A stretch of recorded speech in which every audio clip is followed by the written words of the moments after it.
कौन बूढ़ा नहीं होगा? कौन बूढ़ा नहीं होगा? एक महानुभाव मुझे कह रहे थे, बिल्कुल मेरे सामने बैठे हैं, इन्होंने 4 दिन पहले ही इन्होंने लोढ़ा जी ने मुझे कहा था, साहब मेरी पत्नी अगर मेरी दादी साहब की 90 साल की सेवा करती है तो मैं मन में बार बार यही सोचता हूं, ये दादी साहब की सेवा नहीं कर रही, ये जो सेवा कर रही है मेरी बहुएं भी देख रही है, ये अपने बुढ़ापे की सेवा की व्यवस्था करा रही है। अगर इसने अपनी दादी की सेवा की तो इसकी बहुएं इसकी सेवा करेगी। जिसने अपने मां बाप की सेवा न की वो अपनी टाबरों से सेवा की कोई अपेक्षा कभी मत करना, कि उनके टाबर उनकी सेवा कर ले, आने वाली पीढ़ी ये तो बाप की भी बाप निकलने वाली है। कोई किसी की सेवा वेवा करने वाले नहीं है, तुम्हारे साथ रह जाए और 2 दूध रोटी खिला दे तो भी बॉस समझ लो। इसलिए अपने लिए मैं युवाओं से अनुरोध करना चाहूंगा, अपने घर परिवार के लिए संकल्प लो कि हम घर के बड़े बुजुर्गों की सेवा करेंगे। तकदीर वाले होते हैं जिनके घर में बड़े बुजुर्ग दादा दादी होते हैं।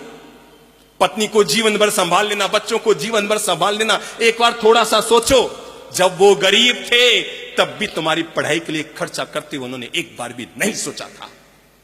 मैं आपको जीवन का रहस्य खोल के बता रहा हूं, ये जितने अमीर लोग बैठे हैं उनमें से आधे अमीर लोग ऐसे हैं जिनके मां बाप तुम्हारी बचपन में गरीब थे और उन्होंने अपनी गरीबी में भी तुम्हारे पढ़ाने के लिए जो खर्चे हुए, तुम्हारी किताबों के लिए जो खर्चे हुए, तुम्हारी जिंदगी का निर्माण करने के जो खर्चे हुए, शायद अपने पेट को मसोसा होगा पर तुम्हारी जिंदगी का निर्माण किया हो।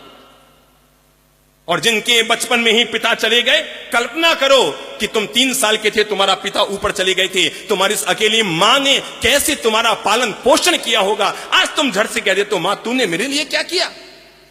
अरे उसने तुम्हारे लिए क्या किया? उसने जो किया तुम दुनिया देख रहे हो, अगर वो नहीं करती तुम दुनिया नहीं देख पाते। इसलिए कभी मत सोचना कि मां बाप ने हमारे लिए क्या किया। अरे जब वो गरीब थे ना तब भी उन्होंने अपने पेट को काट कर तुम्हारे जीवन का निर्माण किया था। कभी सोचा नहीं था खर्चा करते समय, हाँ मेरा बेटा पढ़ना चाहिए, हाँ मेरा बेटा पढ़ना चाहिए। जब वो गरीब थे तब भी तुम्हारे बचपन में खर्चे के लिए उन्होंने सोचा नहीं था। आज तुम अमीर हो गए हो।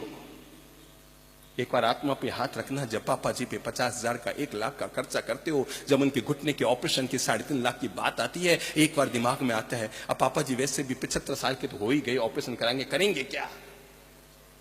अगर ये चीज उन्होंने सोच ली होती ना, आज हम अनपढ़ और गंवार होते।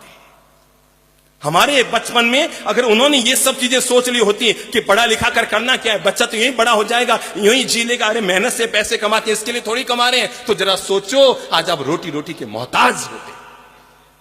पर मैं ये कहना चाहूंगा, जो हमारे घर में अपने माइत हैं, उन माइतों की सेवा शुश्रूषा का हम संभाल करें, उनका हम ध्यान रखें, उनकी हम सेवा के लिए अपने मन को जोड़ें। और नहीं तो जितने वृद्धाश्रमों में जाता हूं वहां पर गरीब लोगों के, मजदूरों के माँ बाप कम मिलते हैं। जब भी किसी को पूछता हूं, आपका बेटा, कोई कहता है इंजीनियर है पूना में, कोई कहता है डॉक्टर है कहीं पर, कोई कहता है सीए है। अमीरों के माँ बाप वृद्धाश्रमों में मिल रहे हैं, गरीबों के माँ बाप अपनी झोंपड़ियों में अभी भी मिल रहे हैं।